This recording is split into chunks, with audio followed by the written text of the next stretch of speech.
Hello, and thank you for joining us for today's webinar, The 4 Elements Every Performance Management and Development System Should Have. Our presenters today are Regina Romeo, who is the Chief Human Resources Officer here at CPS HR Consulting, and Jason Lichney, the Marketing and Employment Branding Manager, also at CPS HR. Please note that all attendees are in listen-only mode to avoid interruptions to the session. You can submit your questions through the questions panel in your webinar dashboard. We'll make every effort to address your questions at the end of the presentation as time allows. Today's presentation is available as a handout in your webinar dashboard, and we'll also forward a link to the recording and slide deck to all of today's attendees as soon as it's available. And now let's get started. Regina?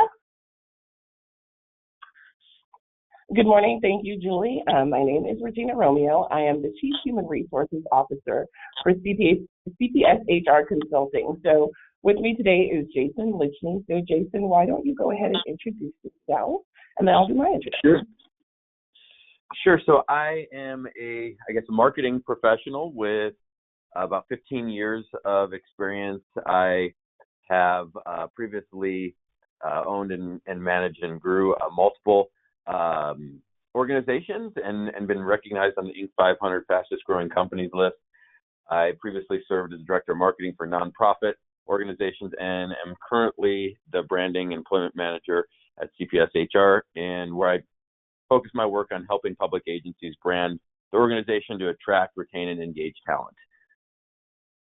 Okay, great. Thank you very much. As I mentioned, I am the Chief Human Resources Officer at CPS, so I run our day-to-day operations in addition to consulting on different projects for our clients. I've been in human resources for about the last century, it feels like, but actually for about the last 20 years. And I also, that's what I call my job. I also work as an expert witness in labor and relation cases. I've done about 100, give or take, different cases over the last 9 years in state and federal court. So I get kind of the whole soup to nuts of human resources and litigation.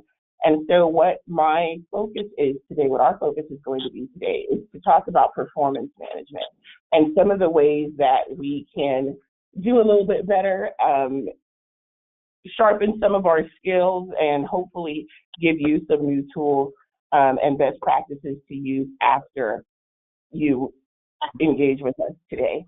So in my travels, basically, I found that this is one of the areas that people try to avoid the most, I guess you could say, having those difficult conversations, writing the evaluations, getting into conversations about when someone is not doing that great, or kind of glossing over when someone does something that's really great. So what I want everybody to do, wherever you are listening, at your desk, in your office, is to just keep repeating throughout this presentation that you love performance management.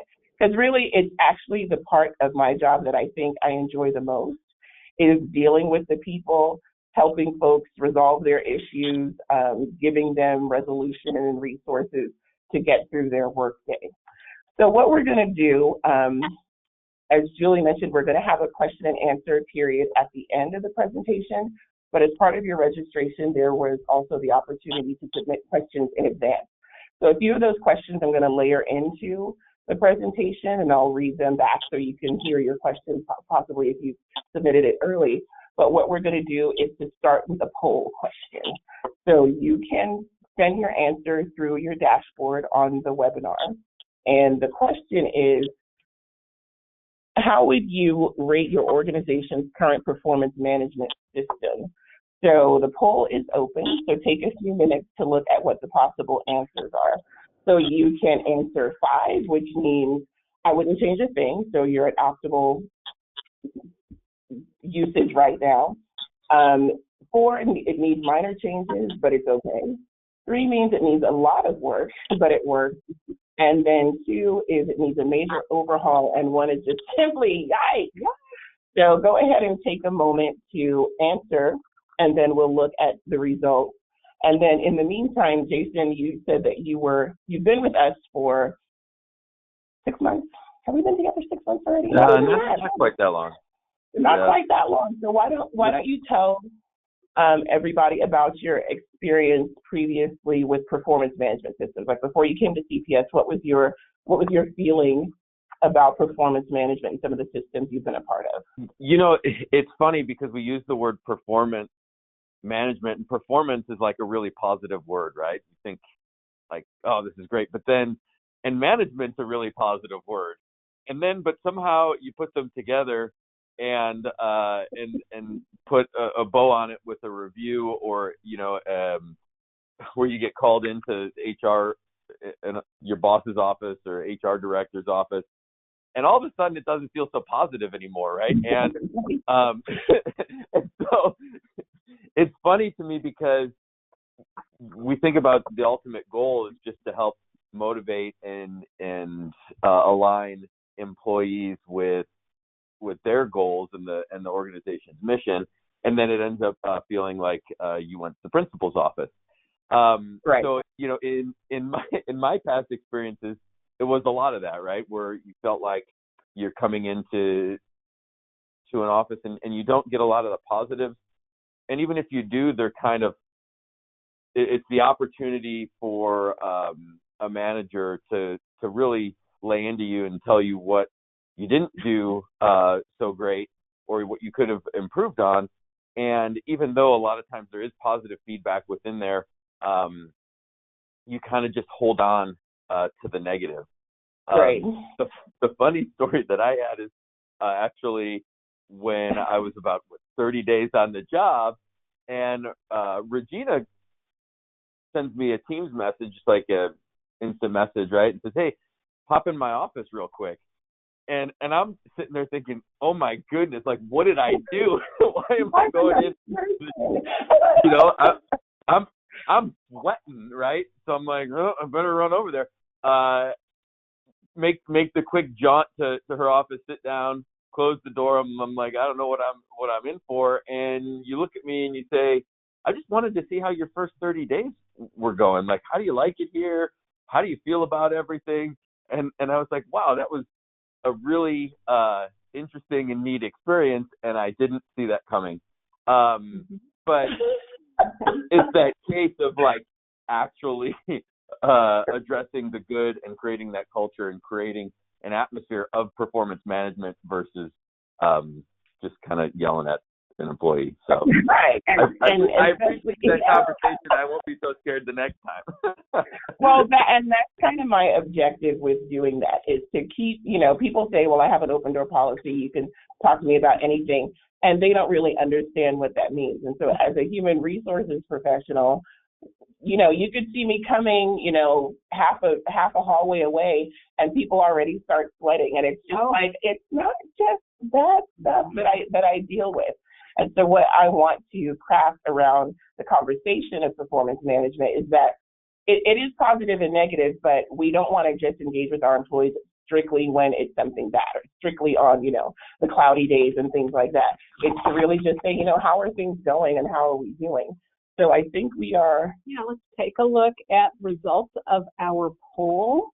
And, oh boy. Okay, so only 2% said that they would not change a thing. Neck and neck needs a lot of work, but it works, and needs minor changes, but it's okay. So those were at 35% and 31% respectively. Right after that was needs a major overhaul. Right. And, happily only 7% chose yikes, So, and that's kind of what I expected. It's kind of a bell curve where there's some things that are working in an optimal fashion, and then some things where we just need to completely burn it down and start all over. So one of the questions that we had submitted prior to the webinar today is, how can we simplify the process so it's not very time consuming, but at the same time ensure we're capturing valuable information? And it's really important to start with, let's say, a good definition of what performance management is. So when we think of performance management, there are what I like to call a lot of urban legends about what it really means to be a good manager of performance. And one of the best definitions that I found is from Armstrong and Barron from 1998, and I still use this in all my classes and trainings today. It says performance management is a strategic and integrated approach to delivering successful results in organizations by improving the performance and developing the capabilities of teams and individuals. It's an ongoing partnership between supervisors and employees working together to accomplish goals. And I underline ongoing partnership in this because it's very important to engage with your employees on a regular basis so that they don't have that fear when you call them into your office, or they don't get bogged down in things and feel like they can't come to you for some type of a resolution. You don't want to wait until it's the annual review just to talk to them about performance. If there's a problem, just address it as it comes up. So, if you're only doing it because you're pressured to give an annual, or you're only assessing someone's performance in terms of giving a raise, it doesn't really create that kind of harmonious workplace that you want to have in terms of everybody supporting each other's success. So what I found, I think of it almost as an option or a talking point to build great relationships, right? Yes. Especially if the positive stuff is carved out and conveyed regularly. You can really make emotional deposits into people's bank accounts. Right? Exactly. You have to equity in that relationship, absolutely. Because we tend to ignore those things or hope that they'll go away when it's something bad. But like I said, we tend to just kind of shine and gloss over some of the good things, and we need to spend as much time talking about those as well. So what I want my supervisors and managers and people who are actually managing someone's performance to do is to tie your success to the team's success. Like whenever something happens and my team and I put something on, or we complete a project and people say, oh, that was a great job, it's like, it's a team effort. I always feel like my team's performance is a reflection of my leadership. So if we are winning, we are winning. If we are not winning, how do we need to circle back and figure out what we need to do? So what I've seen historically is that we tend to not engage with an employee that has problems. We're just like, well, I'm just going to wait for that person to leave. Or hopefully, one day they're going to retire or something like that. Or we just, water down their position to the point where they're just sitting in a corner, alphabetizing M&Ms until they decide that they're going to go. So none of that's that pretty really difficult to alphabetize M&M. What's that? That's pretty difficult to alphabetize M&M. It is. It's a lot more difficult than you think, but it's also one of those things where it's just kind of like, once you realize that they're all M's, what do you do? I know. It's a conundrum. It can be difficult. So what we're going to talk about, first I'm going to take one more of the questions that we got beforehand, which said, should the performance elements for an employee who's in a developmental role be the same as his or her coworker who's senior staff? So the first element that you need to have for good performance management is going to be planning and goal setting.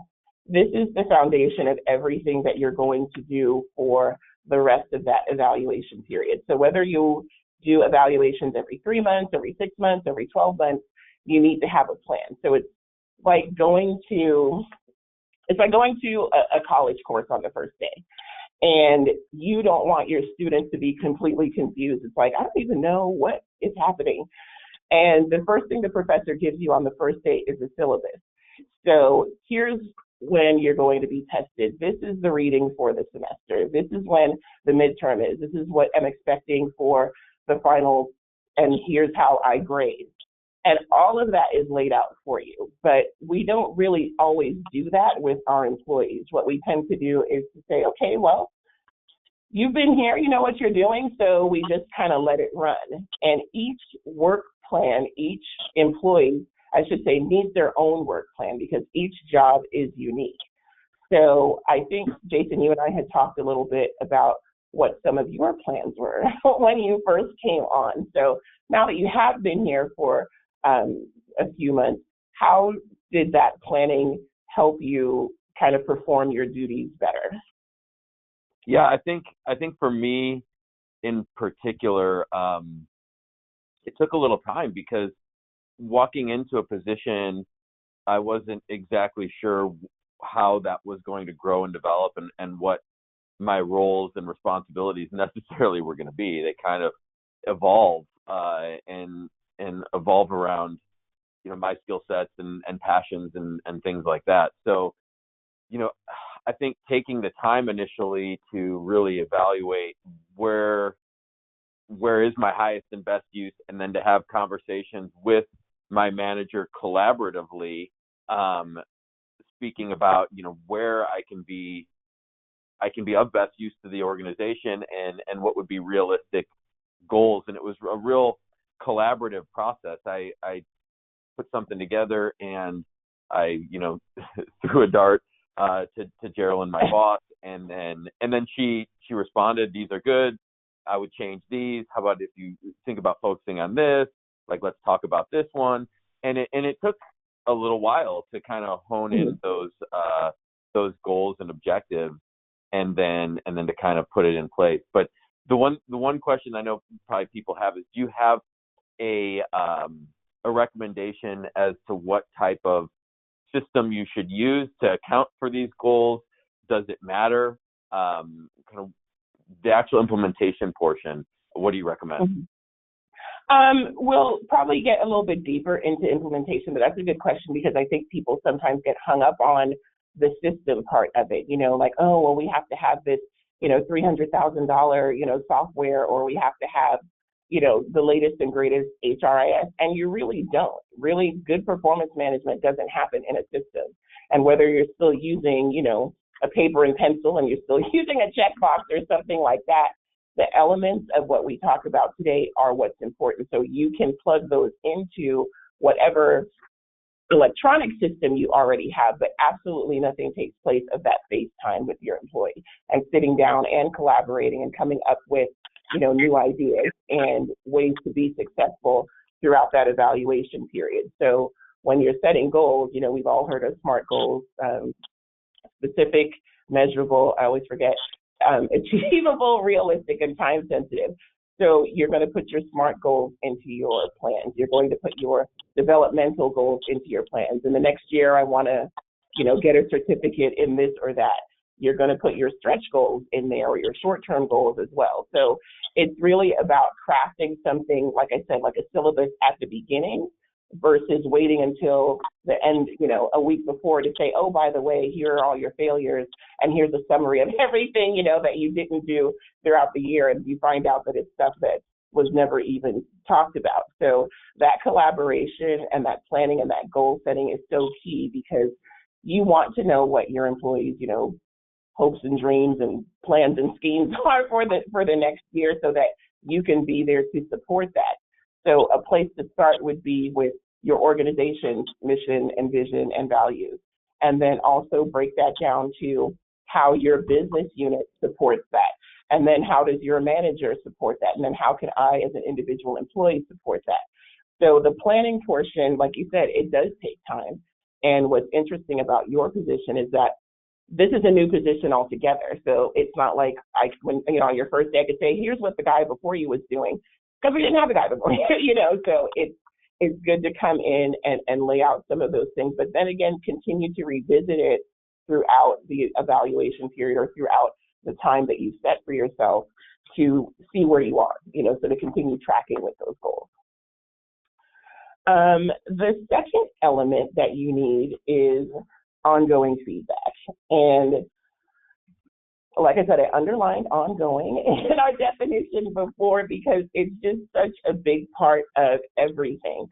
I think a lot of times what happens is you will get, a work plan and then never hear anything about it again until it's time to write an evaluation or something goes sideways and now I have to, talk about some type of disciplinary action or some type of administrative response.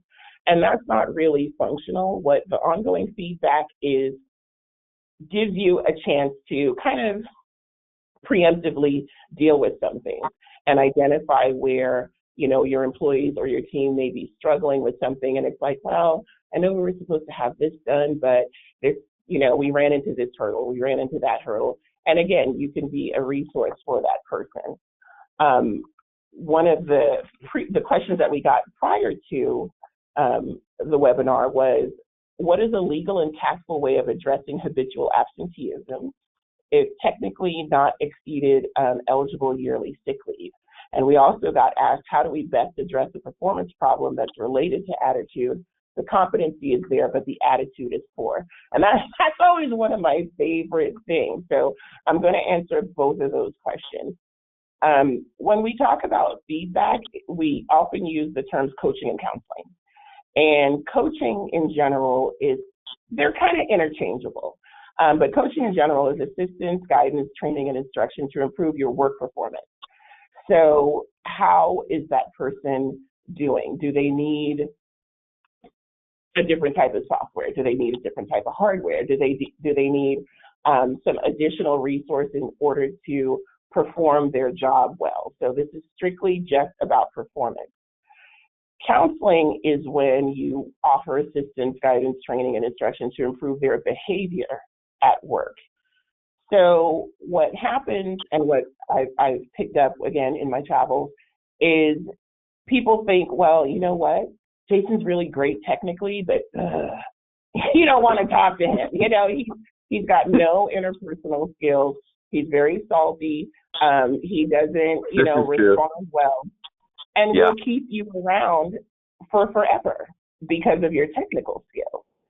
And you're really doing a disservice to the rest of your employees and to your organization, because that's one person. So even if they're doing really great technically and they're not doing great interpersonally, they don't cancel each other out. You want to have somebody who's pleasant, and also doing things well. So have you ever experienced that, where you have a coworker, peer, whatever, where the person is maybe not that great to deal with, but they're a great salesperson or they're a great accountant or anything like that? The other interesting thing, I coach a lot of kids, different sports, and I always tell the kids, whether or not you're good or great at whatever sport you're playing, basketball, for example, the two things you can always control are attitude and effort. And the rest of it kind of falls in line. And, it's like you can have great performers, but if the attitude's not there, I'd rather not have them on my team. I might lose, right, because I don't have this phenomenal athlete on my team. But at the same time, it's about building culture. And we've seen that, if you have those bad apples and they're not there, they can push the engagement level of everyone else down in your organization, and then there's actual quantifiable cost to that change. And so it's interesting because it's almost as important, if not more so important than the skill set, right? And I've always felt like that. I've always felt like the soft skills of an individual greatly outweigh, not greatly, maybe not great, but they're just as important as their technical skills. Because I am the same way. I would rather have someone who is coming through the door with a pleasant demeanor, they're ready to learn, they're ready to work, and maybe I have to train them and help them develop some of their technical skills, versus somebody who maybe has, 10, 15 years of experience doing something, but again, you can't really engage with them. You can't coach that person. They don't want to hear it. They know everything already, or they can't work well with your team. And the loss that you take, the lack of productivity, the amount of time that you have to spend focusing on this person to get them to, what we say down south, to get them to act right, and to really be a good employee, just drains you. It drains all your resources. It's like the old adage, you spend 80% of your time dealing with 20% of your employees. And I always challenge that, because I don't think that it's fair or reasonable to keep someone around, that is bringing your whole team down, and also not focus on the people who are performing well and are performing at a high level, and how we engage with them. So one of the tools that I've used for several years is a gap analysis. Okay, and so a gap analysis is kind of a tool that you can use for any type of feedback that you have to use, whether you're commending someone for something and, oh my gosh, this is great, or you are telling them something that is maybe not so great. And also, for the record, if I call you into my office, nothing bad is going to happen in there. If I call you into a conference room, we may be having a different conversation. So just a little something, to keep in mind. So what a gap Although analysis, you've called me in conference rooms before and given me cake. So that's not always. So you never know, right? So sometimes it's cake and sometimes there's something else waiting for you. So it's a mixed bag, but I like to give you a little heads up before you come in. A gap analysis is basically when you are kind of working through a conversation, because some people say, well, I don't know how to, talk to somebody about something. So say that somebody does something that's absolutely fantastic. You can use the same template for when they're doing something that's not as fantastic. So the first thing you want to do is state the expectation. So when we talked at the top of the webinar, we talked about planning, and we talked about, giving the information. So when somebody is getting away from your expectations or they're exceeding your expectations, you can say, hey, you know what? We had this, webinar plan today, for example, and let's say something happened and I couldn't be here and you had to take the webinar on all by yourself. And I would say, you know what? I was expecting to be there early, on time, whatever.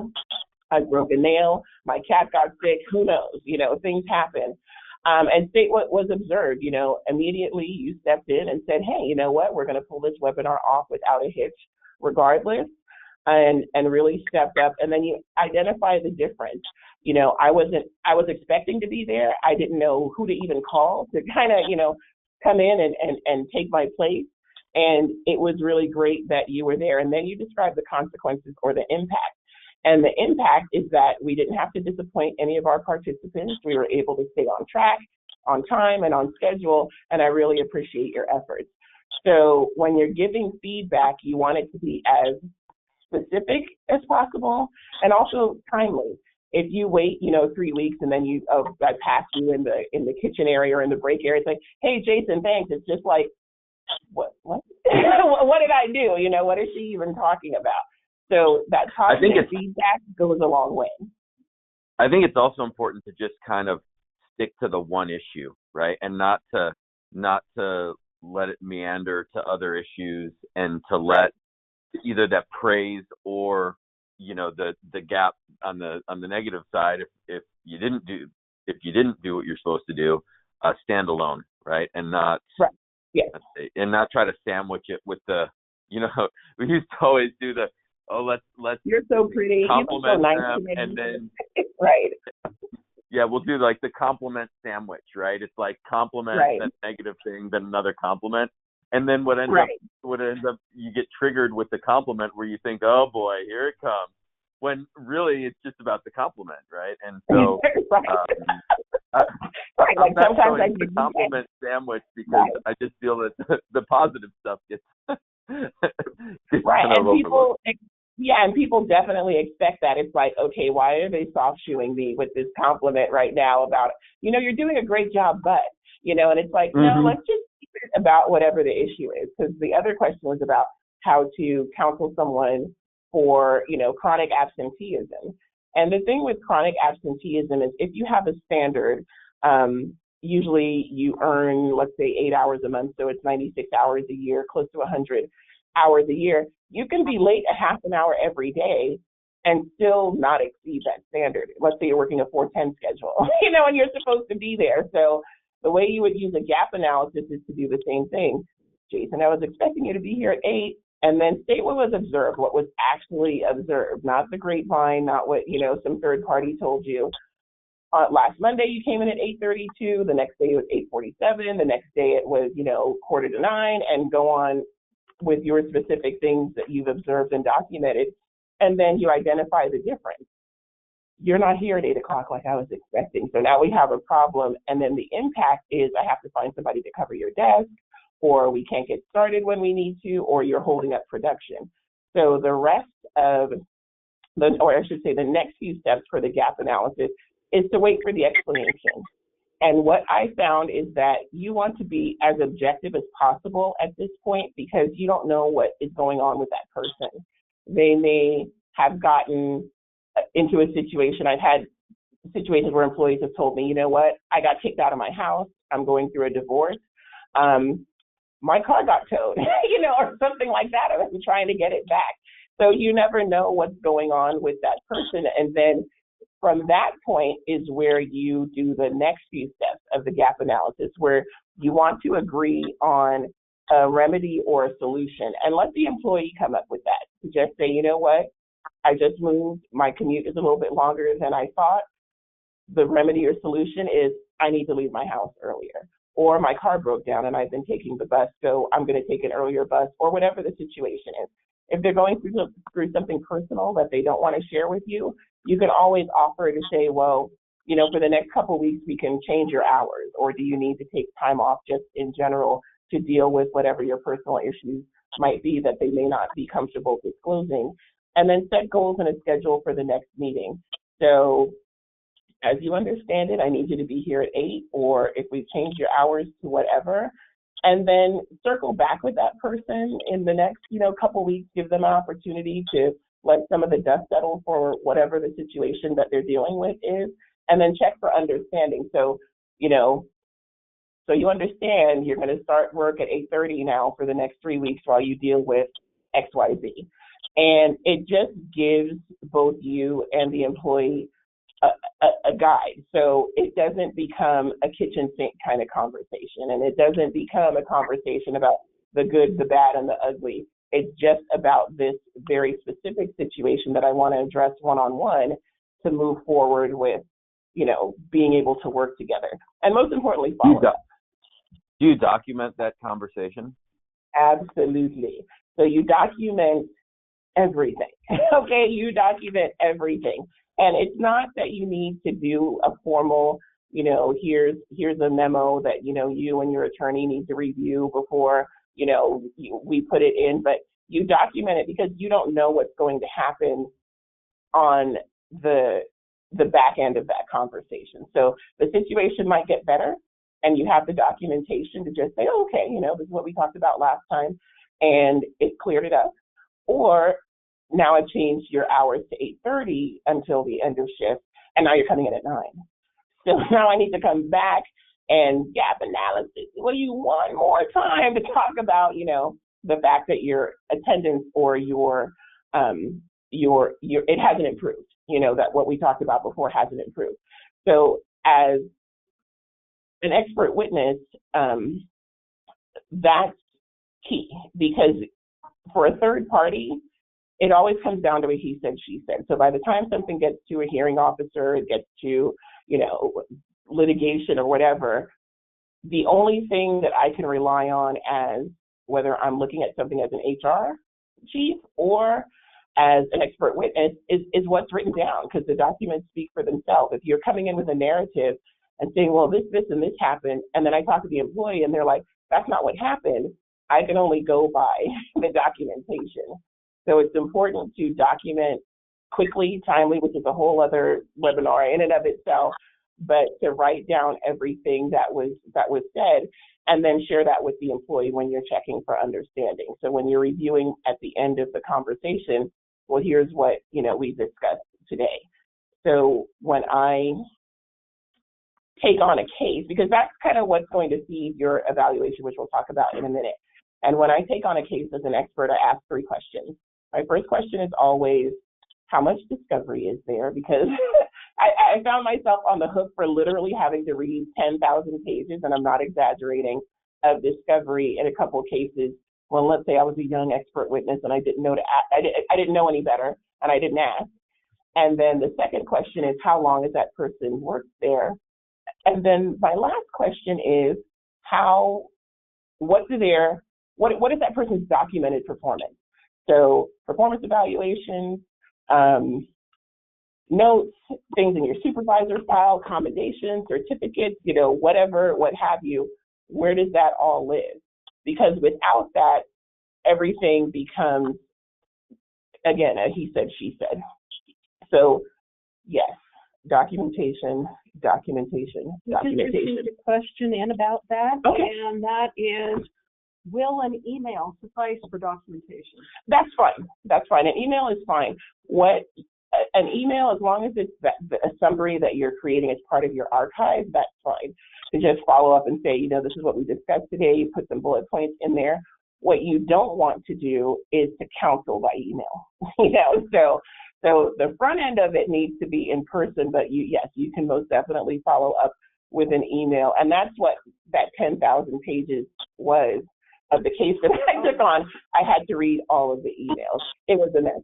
But nonetheless, it helped tell the story for someone who wasn't there.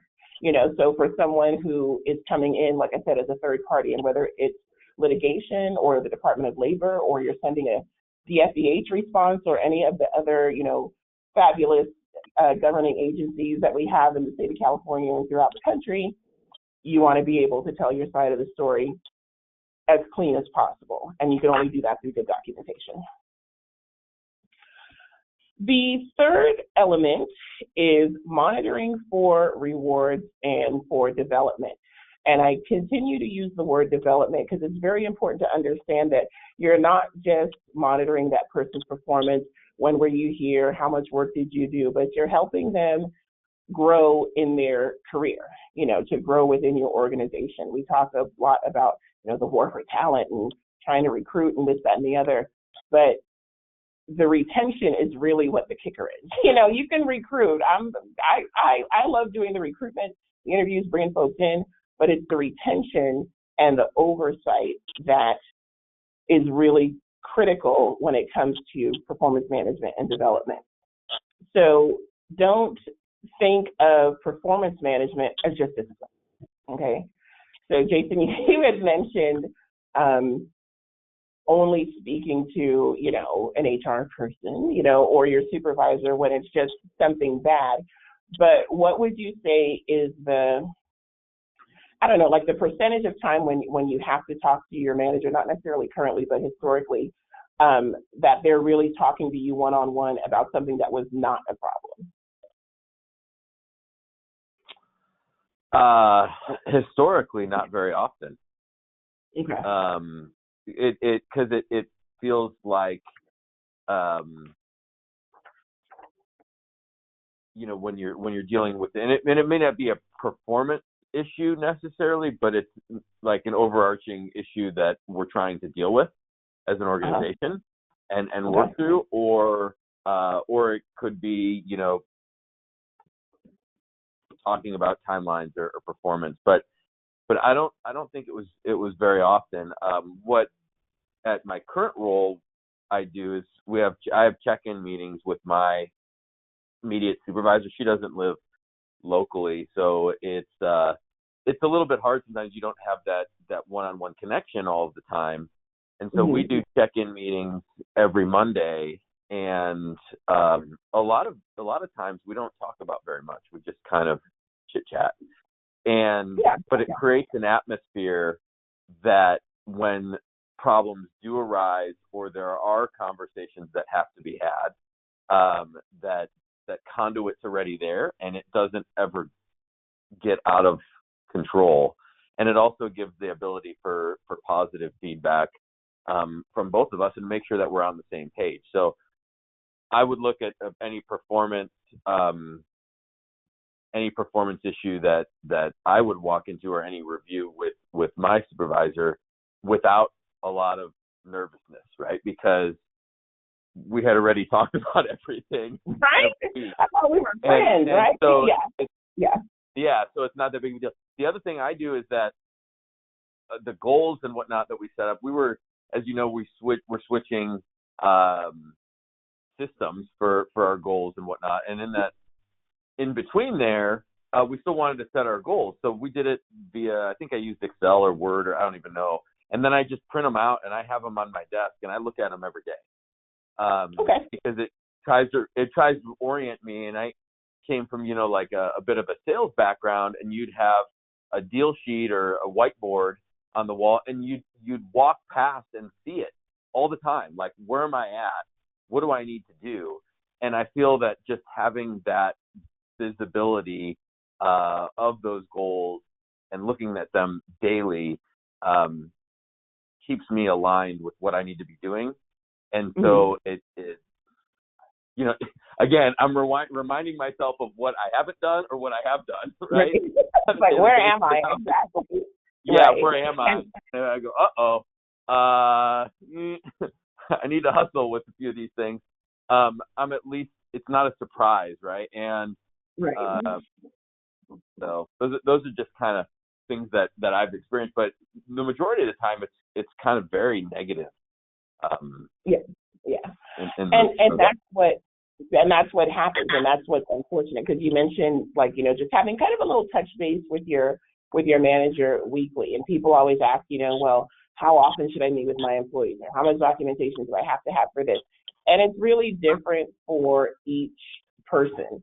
When I want to have like a serious, you know, one-on-one, let's talk about where you are progressing with the goals that we set at the beginning of the year, I always advise that you want to do that quarterly. But I also set aside time once a month to just talk to my employees one-on-one for whatever they want to talk about. And we do have other things that are unscheduled. They'll drop in, I'll bring cake, you know, we'll just have like little powwows, you know, as we go by. But also having that structured, scheduled conversation, I think, is very important, because those opportunities, you know, very quickly pass you by. And then the next thing you know, 6 months have gone by and you haven't really checked in as, let's say, as deeply with your employees as you could or should have. And then it's coming up on the evaluation, which is the last part of what we're going to talk about, and you're completely lost. So the last element is evaluation. And one of the, you know, another one of the urban legends is, you know, is performance management just the evaluation? And the answer is absolutely not. Okay, so it's not just the evaluation. The evaluation is a summary of everything that we've talked about so far. All of the bits and pieces that you put together, you summarize into the evaluation. So I always think of the evaluation it's like doing your taxes. It happens once a year, and you have two choices at the at the year before. You can either be that person who keeps that shoebox or that container in your office at home where you put all your receipts, or you create a folder online where you put all your receipts through email. So when it's time to do your taxes, you just pull out your receipts, you pull up your email, you drop that information into your software, and boom, your taxes are done. Or you could be the other person who is scrambling at, you know, midnight on April 14th, digging through their glove box and their suitcases and their wallet, trying, where's that receipt that I had, or what happened to this, and pulling their hair out because they haven't adequately prepared. And it's one of those things, you know, it's coming. But again, I love performance management, and I know you all do too. So it's really about having a good system in place so that it doesn't give you that heartburn, so that we can quell some of that anxiety and fear and whatnot that kind of goes with getting the evaluation, because that conversation can be very uncomfortable if you haven't done your legwork and you don't want to have any surprises. The evaluation is not the time to have a long conversation about something that you let go all year. And now, yes, you know, people tend to bottle things up, you know, and let things kind of build until it's time to do the evaluation. It's like, yeah, now it's when I'm going to let them have it. And it's like, yeah, that's, no, let's not do that. So just to quickly recap what our 4 elements are. First is going to be planning, which is to set your goals and expectations for the rating period. Again, think of that syllabus that your professor gives you at the beginning. You don't want to come to the end of the semester and your professor's like, oh, by the way, you're failing. You know, it's just kind of like, well, how come you didn't tell me that 2 months ago? I could have pulled an all-nighter. Feedback and coaching, again, it's an ongoing thing. So you want to have a continuous process of monitoring performance. It's not just here and there. It's not just when somebody falls off a cliff or something like that. It's when you're really looking at that person's performance as a whole. and that's a continuous and ongoing thing. Development, identify areas for rewards or improvement. So again, if somebody does something amazing, take the time to really recognize that, memorialize that the same way you would if they were not doing something amazing, and do something that really acknowledges that person's efforts and their contribution to whatever your goal is. Because those little things, those little, bits and pieces, when you take that time to say, hey, you did a really great job with this or that, and like Jason said, make it specific. Don't mix it up with the other stuff that, you weren't necessarily, that you had pending, let's say, but keep that feedback as clean as possible. That goes a long way with people. Even sometimes just saying thank you for something, even if it's part of their job or their assigned work or whatever, being, gracious about it goes a very long way. And then the evaluation is, of course, just the written summary of performance for the rating period. So don't feel like you need to write a dissertation for an evaluation. It should just be to capture everything that has happened prior to that day, the other 364 days that year. So those are the 4 elements, and you're all probably thinking, okay, that sounds great, but what do we do now? How do I get my organization to implement a new model?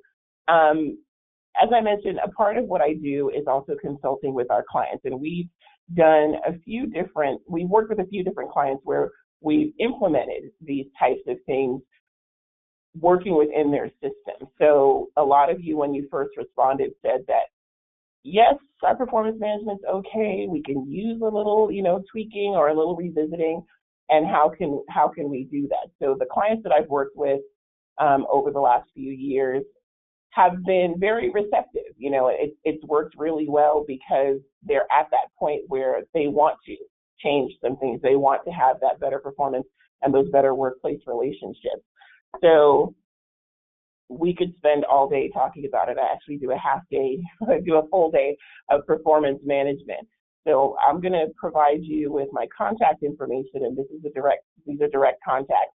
The best way to get in touch with me is to email me, and my contact information is showing right now. When you email me, if you're going to send an email, please put webinar participant in the subject line. I get a lot of spam, and we have a very aggressive junk email filter, so I want to be able to respond to you. I usually respond to email within about a business day.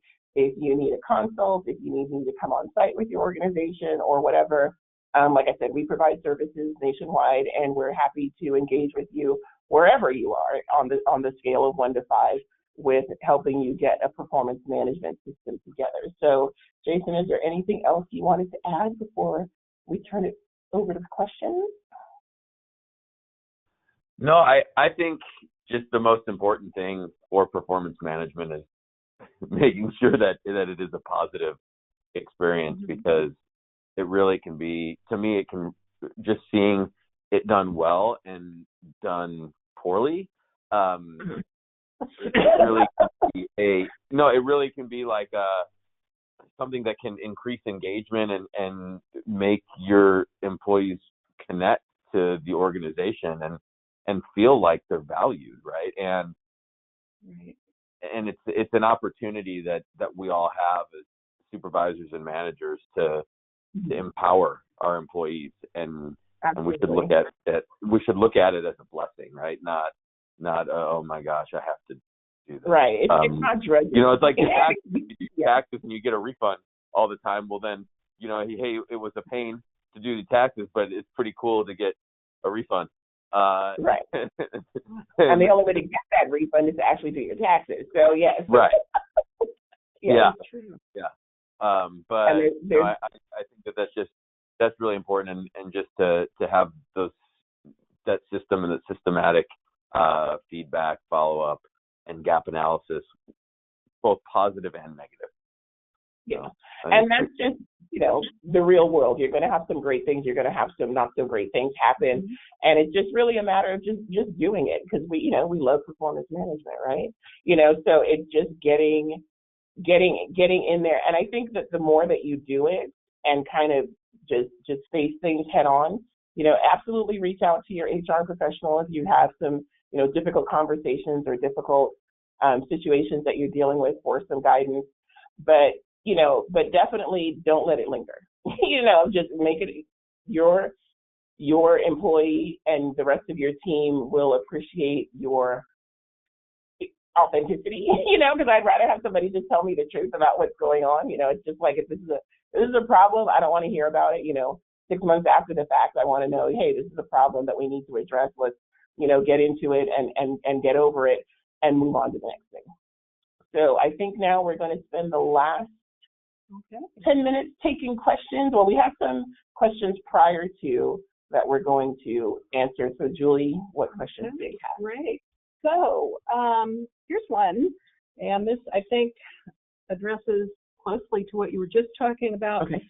How do you deal specifically with defensiveness and those that are afraid of change? I think communication, and I can't stress that enough. It's difficult because people get nervous, they get scared. They're like, well, what's coming, and in order to kind of, again, quell some of that anxiety, you have to communicate what's going on. Because if you just spring something on somebody, like I was saying with the evaluation, let's say you give them an evaluation that has something in there that you haven't discussed with them prior, of course they're going to get defensive. They're going to be like, well, wait a minute, that's not how that happened. So I think by implementing some of the tools that we talked about today to have more frequent conversations, to have more, guided or specific, I should say, conversations about what that person's performance is, it's going to take some of that away, So even when I've had to do some things that are not so great, difficult conversations or terminations or whatever, as long as I kept it about, as long as, again, there was some authenticity in the process and I was being, professional and respectful, it took a lot of that defensiveness away. It's just no surprise. Thank you very much. So someone else is asking if you can share some strategies for collaboration with unions on performance management. Okay, that's a good question. I always enjoyed working with my union liaisons. Actually, they were. I think what's key is if you don't already have an ongoing labor management meeting with your union, like where you meet quarterly, or is it bi-monthly when it's every other month? I always get that confused with semi-monthly. Bi-monthly or what have you, depending on the number of bargaining units and all that other stuff, have some open conversations with them about what their objectives are and what your goals are when you're not in negotiations. I think what happens is we only want to deal with the union when we're responding to, some meet and confer issue or a meet and consult issue, and we don't really allow conversations to happen outside of that scope. So building relationships with the union is the same as building relationships with your employees, where the frequency of communication should be there, and you all know what the agenda is going in, and you can come up, because ultimately you want what's best for your employees and the union wants what's best for the employees. So it doesn't always have to be a contentious relationship, but there needs to be more communication and not just solely the negotiations around it. Terrific. That's a great answer. Thank you. So here's a pretty specific question. All right. Do you have advice as to how to respond to management regarding someone who has been having behavior problems over the past year? This person has been through performance management meetings, but coworkers are still having problems, and yet management is suggesting a salary increase so as not to lose the employee because of their technical competence. I'm shocked. Let me first say that. This, again, goes back to what we talked about previously. Nobody ever wants to lose talent. Let's just say that. Obviously not. You don't want to have that void there.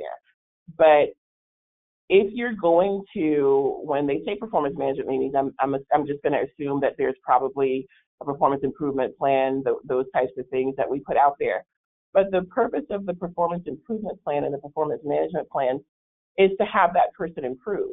And if that person has not, then you have to be ready to take action on the other side of that. So if you give them 3 months to improve, 6 months to improve, or whatever, and there's still problems, what action are you going to take? Because what was the purpose of giving them that plan to begin with, if you're just going to still tolerate the same behavior? So what happens is when you start to change your standards, when you start to kind of water down everything, as management, you have to think about, what if all of your employees came in and had that same attitude?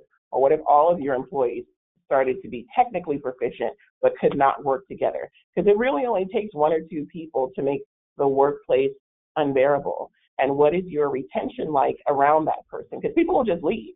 They're like, okay, well, we've already ran through everything. The managers don't want to do anything with this person. And you'll see this a lot in different workplaces. There's a lot of legislation around workplace bullying. It's sad that we have to, tell grown-ups how to play well with each other in the workplace, but that's the reality. And it's difficult to say, okay, well, they're technically great. Yeah, but the rest of your organization is on fire, and it's burning down around you because you're holding on to this one person. So if you're not going to take some action, then just let people know so they can make their decisions. Like, hey, you know what? If you're not going to do something about this person, maybe I can't be here either, So, yeah. And you don't want to have a mutiny on your hands. So be more proactive in those situations. Okay. So someone else is asking about the steps to take to get a strategic plan implemented in an organization where there has been no performance management plan in place. That's kind of been my experience with a couple of our clients, where maybe they have a form, or maybe they have a policy, and maybe they're not following that policy, or the form is dated, or just the process isn't really well documented. There's not like here's a magic process for you to take and implement. Again, it's going to be case by case, because you may just need a little tweaking to what you currently have in place, and we can help you along with that. But don't expect anything to happen overnight, especially if you are dealing with a situation where whatever percentage of the participants were saying, yikes, we don't have anything that's functional. The clients that I've worked with, you're looking at least, at minimum, a 6-month process, So it because there's a lot of training that we do. There's a lot of revisions that we do to the current process. We do focus groups. We want to hear from, the CEO all the way down to the newest new hire. What are your expectations? How do you want this how can we build this so that it's going to be functional for you? And in the organizations where we have done that, you can definitely see just a complete change in not just the performance management systems, but how people engage with each other. Because now we're having conversations. There's no more what's going on behind the curtain. Nobody's left with a mystery. Everybody's really talking about it. So your strategic plan should be exactly that. What's your strategy to get from here to there? What is the roadmap? It depends on the size of your organization. It depends on what resources you currently have in place. But like I said, I'm happy to engage and discuss and consult as best I can with anyone that wants more information. We can figure out what's going to work specifically for your organization. Okay, and so would you say then that setting out the plan is the first step to get started? Yes. Okay. Yes. Because we have to figure out kind of where you are first, so yes, absolutely. Well, terrific. That takes us to pretty much all the questions that have come in. I want to thank you very much. Thank you, actually, Regina and Jason, for sharing your insight into this really challenging topic. It is, but we love it. Right? Yes. I love performance. I love performance management. Somewhere. Yes. And I want to thank you to everyone who joined us today. We will send an email with a link to today's recording and the slide deck. Thank you, and have a great day. Thank you, Julie. And thank you guys online.